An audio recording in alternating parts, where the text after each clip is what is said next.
네, 하나님 말씀 보겠습니다.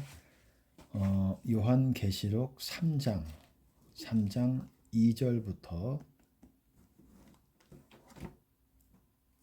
3절 보겠습니다. 그리고 4절까지 보죠. 제가 읽겠습니다. 너는 일깨워 그 남은 바 죽게 된 것을 굳게 하라. 내 하나님 앞에 내 행위에 온전한 것을 찾지 못하였노니 그러므로 네가 어떻게 받았으며 어떻게 들었는지 생각하고 지키어 회개하라. 만일 일깨지 아니하면 내가 도적같이 이르리니 어느 시에 내게 임할는지 내가 알지 못하리라. 그러나 사대에 그 옷을 더럽히지 아니한 자 몇 명이 너에게 있어 흰옷을 입고 나와 함께 다니리니 그들은 합당한 자인 연고라. 5절까지 읽어보겠습니다. 이기는 자는 이와 같이 흰옷을 입을 것이요 내가 그 이름을 생명책에서 반드시 흐리지 아니하고 그 이름을 내 아버지 앞과 그 천사들 앞에서 시인하리라. 네, 지금 이스라엘에 공격이 있습니다. 이스라엘의 하마스와의 지금 팔레스타인과의 전쟁이 들어갔습니다. 이것이 어떻게 될지는 모르겠지만 이제 7년 환란을 앞두고 이것이 어떤 기폭제든지 뭔가의 역할을 하게 될 것 같아요. 종말장 마태복음 24장에 보면은 여러분 그 슬픔의 시작, 재난의 시작이라고 했지만 어쨌든 비기닝이에요. 비기닝 of sorrow, 그 슬픔의 시작이라고도 표현을 할 수 있고 그렇게 해석을 할 수도 있고 또 다른 번역본에서는 이 산고, 멀스팽이라고 합니다.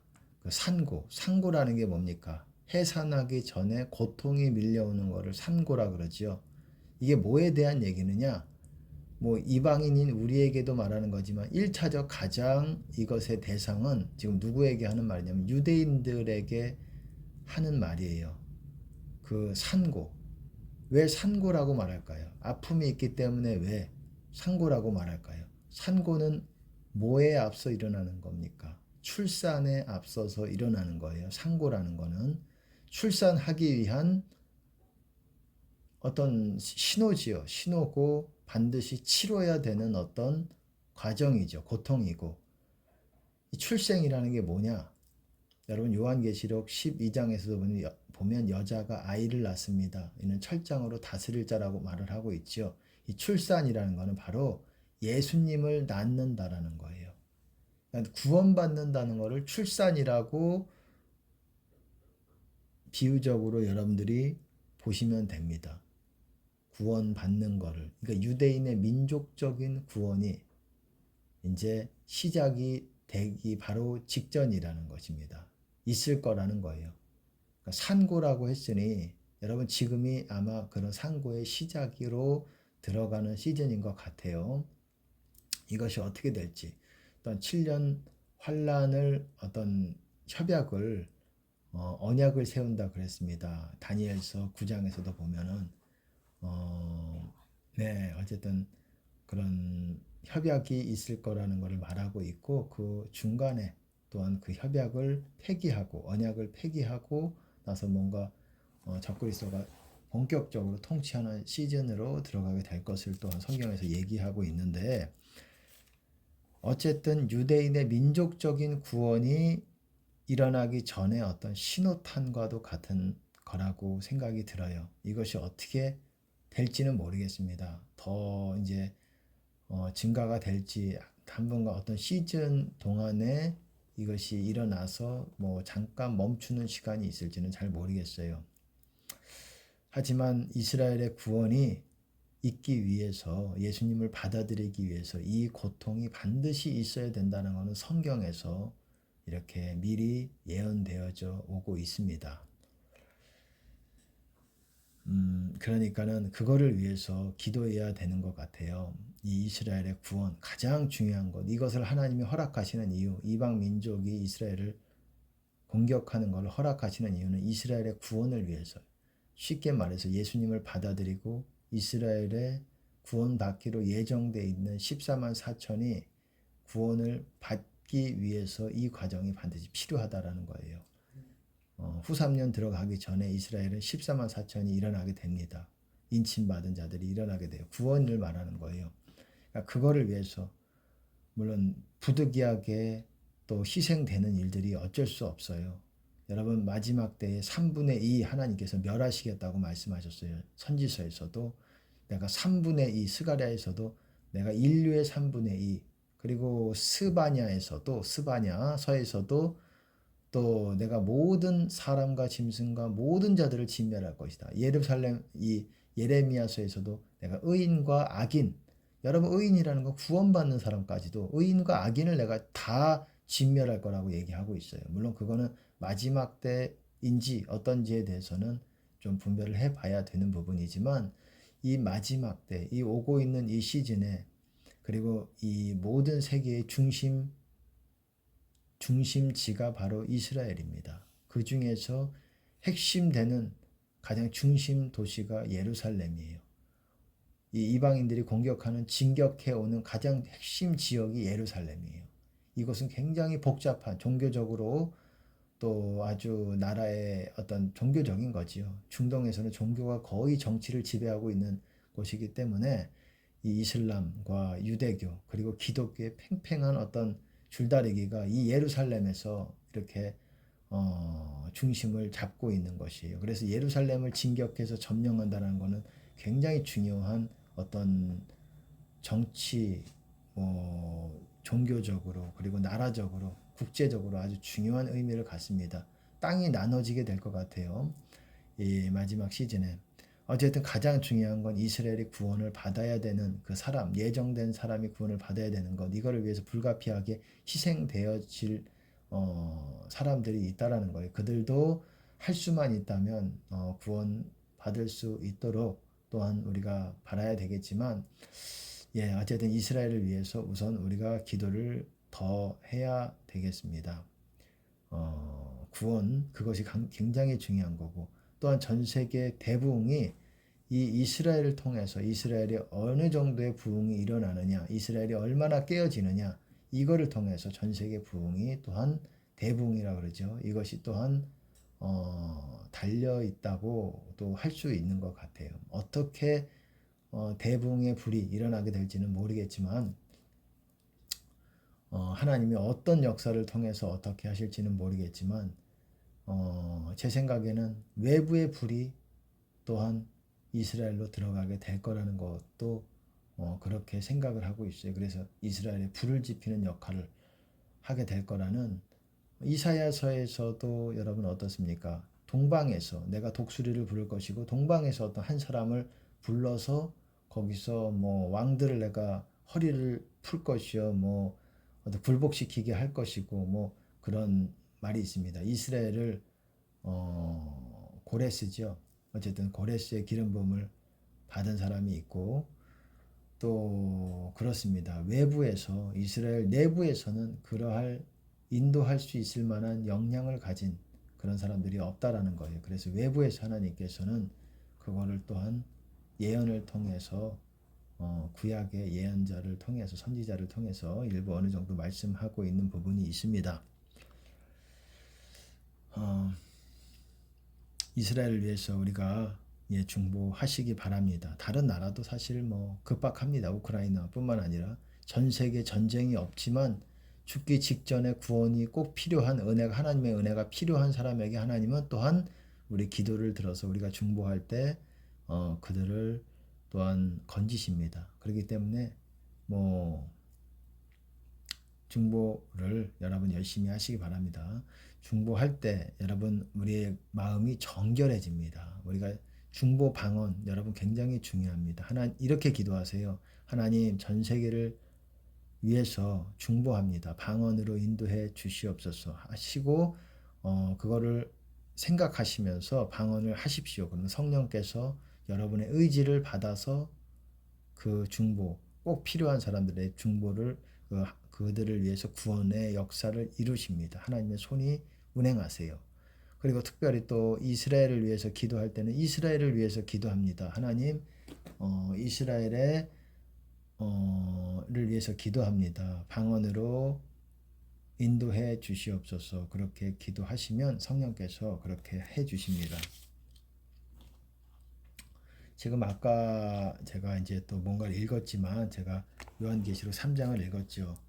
제가 여러분들에게 꼭 하고 싶은 말이 이 얘기를 해야 되겠다. 오늘 녹화를 하면 이스라엘에 대한 얘기를 하고 그리고 또 뭐냐면은 우리의 목표가 뭡니까? 여러분 제가 자랑을 하고자 여러분들에게 말하는 것이 아니라 여러분 저는 하나님께 누구도 부럽지 않은 누구도 제가 어떤 그런 부분에서는 부럽지 않고 그런 하나님의 비전과 그런 꿈이라는 게 꼭 뭐 잠자고 일어나서 잠잘 때 꾸는 것뿐만 아니라 그 내 이상이라든지 우리 그 하나님께 그런 약속들이 있어요.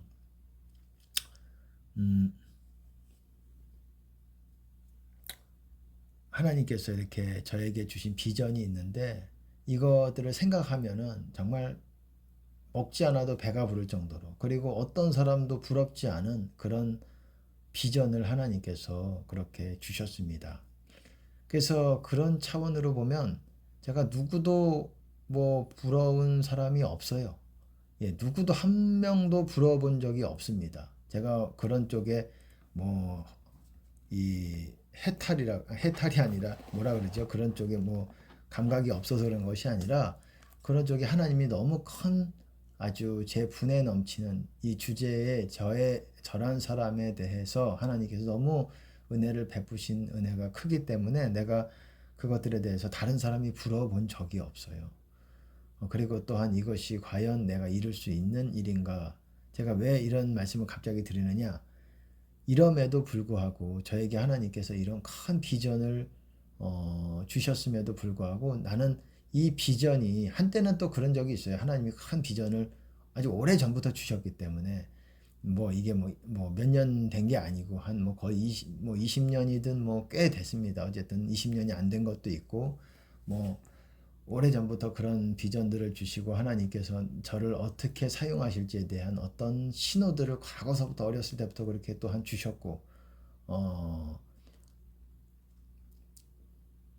그래서 저와의 가까이 있었던 분들 뭐들은 의아하게 생각하는 부분이 있었어요. 뭐고도 아무것도 별로 없는데 굉장히 이렇게 어떤 미래에 대해서 뭔가 뭐라 그래야 될까요?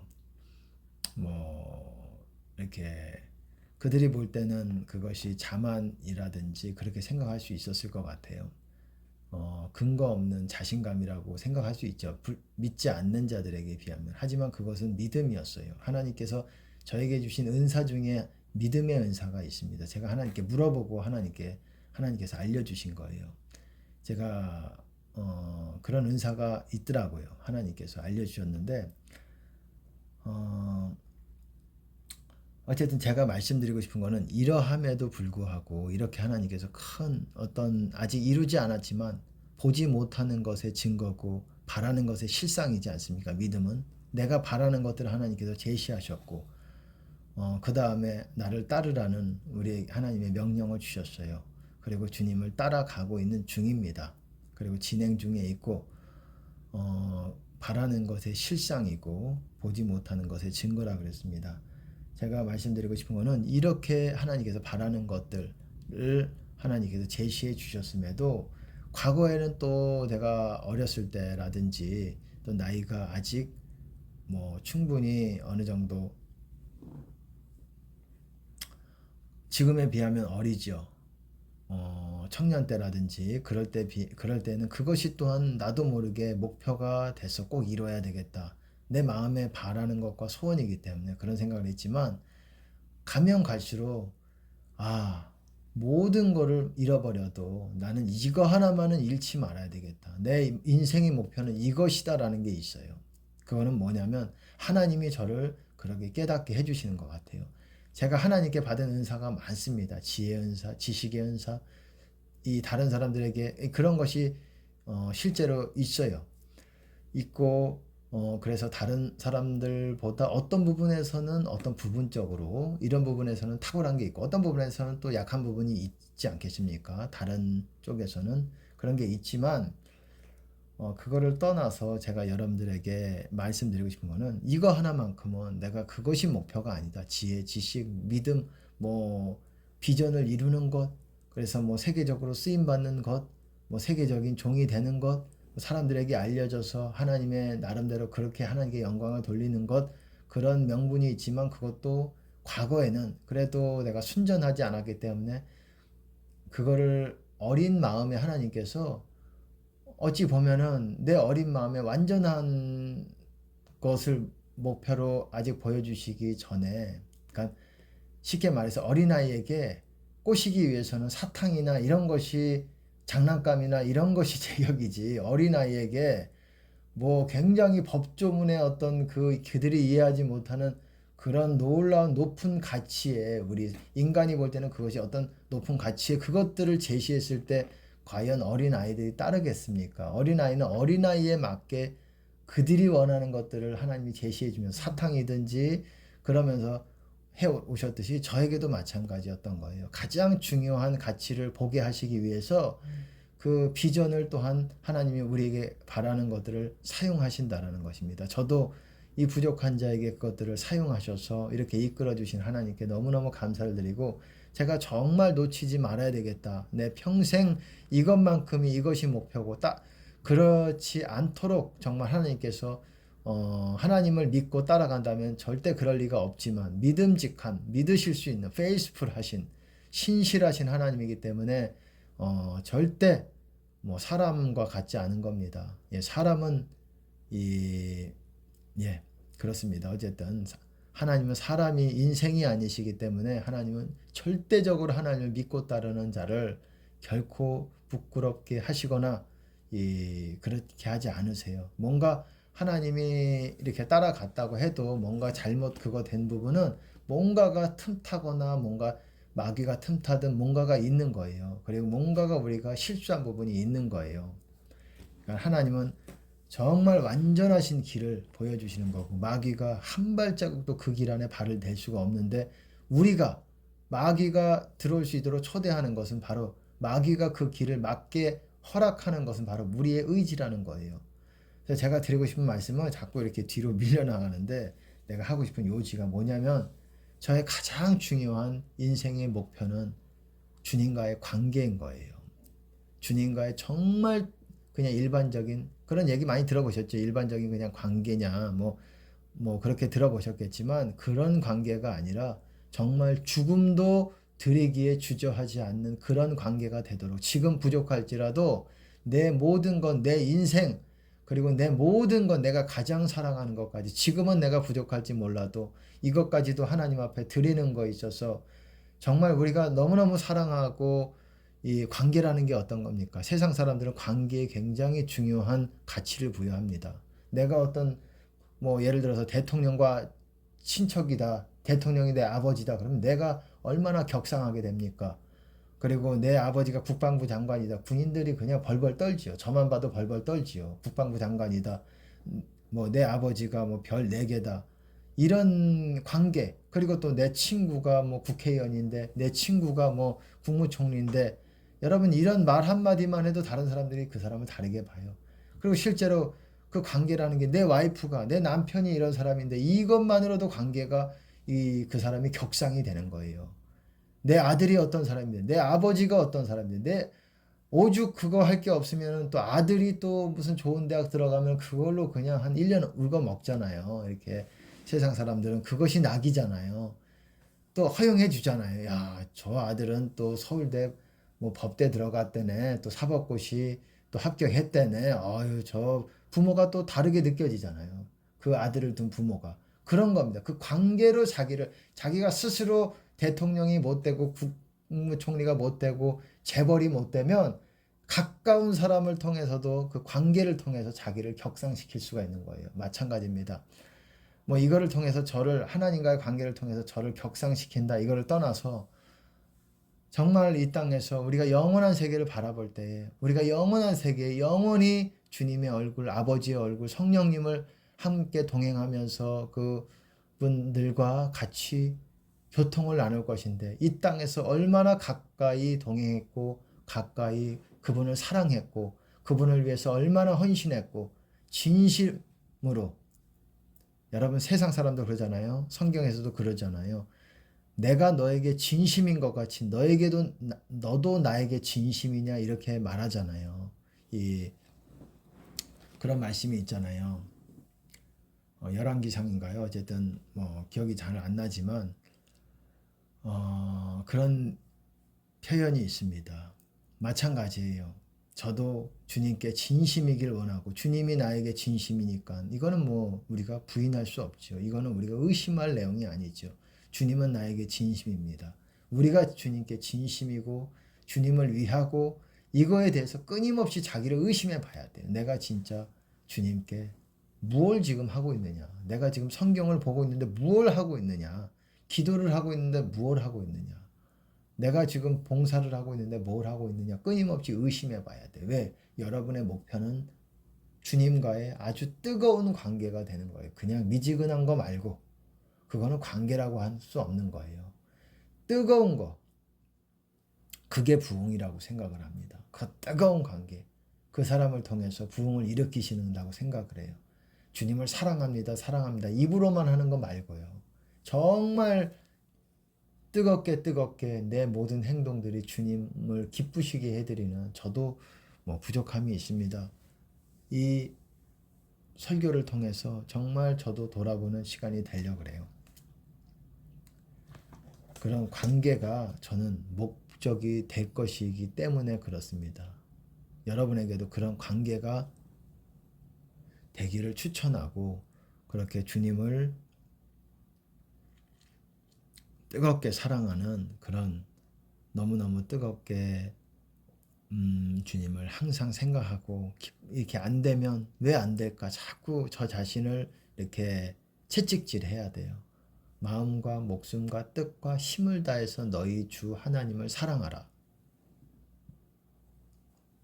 그냥 사랑하는 게 아니지 않습니까?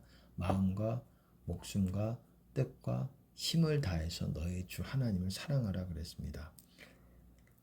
예, 그것이 인생의 목표가 되고자 합니다. 그리고 영혼들을 주님의 마음으로 사랑하는 것. 이것이 설령 내가 부족해서 하나님께서 주신 비전을 이루는 데 있어서 이렇게 온전하게 이루지 못하고 또 상당 부분 못했다고 하더라도 그것은 하나님이 믿으실 만한 분이 아니기 때문에 그런 것이 아니라 전적인 저의 잘못이고 제가 하나님을 그만큼 부족한 부분이 있기 때문이라고 여러분 그렇게 볼 수 있는 거지요. 하나님은 절대적으로 신실하신 분이시라는 거예요.